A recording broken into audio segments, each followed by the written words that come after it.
At 3:30, we got TCU's 4-1, traveling to Kansas State, who's 2-4. Josh Hoover for the Horned Frogs gone 113 to 168, throwing for 1,517 yards, 15 touchdowns, 4 interceptions. Kavorian Barnes had 37 carries for 204 yards and a touchdown, and Eric McAllister had 17 catches for 385 yards and 5 touchdowns. Avery Johnson for the Wildcats got 124-197, thrown for 1,363 yards, 10 touchdowns, 2 interceptions. Also leads the team on the ground with 47 carries for 209 yards and 3 touchdowns. Jace Browns had 29 catches for 390 yards and 3 touchdowns. Kansas State leads the series all-time 10-8. Last 2 games have gone to Kansas State in 2022 and 2023. And Kansas State has won 5 of the last 6 times these two teams have played. TCU has not won on the road at Kansas State since 2017. Sonny Dykes is 1-2 against the Wildcats in his tenure here as the Horned Frogs head coach.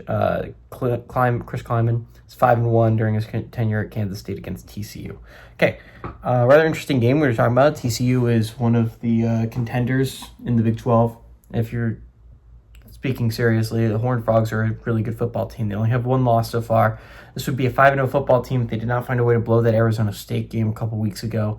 But this is still a top 25 caliber football team, in my opinion. This is a really good Horned Frogs team.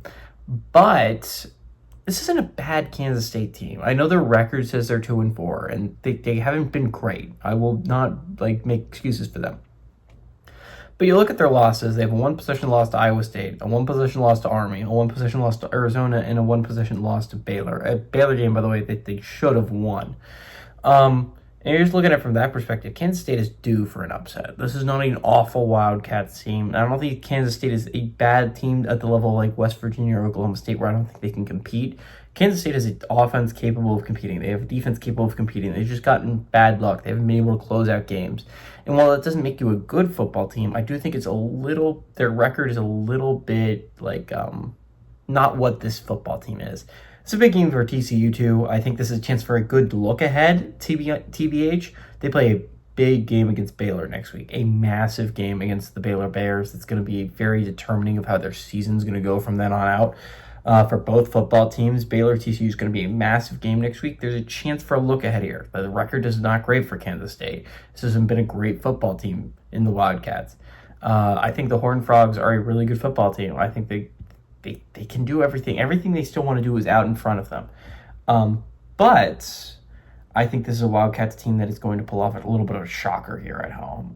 I think the Wildcats throw a wrench into the Big 12 plans. I think this is a really weird week for the Big 12. I think we see a lot of top teams go tumbling down.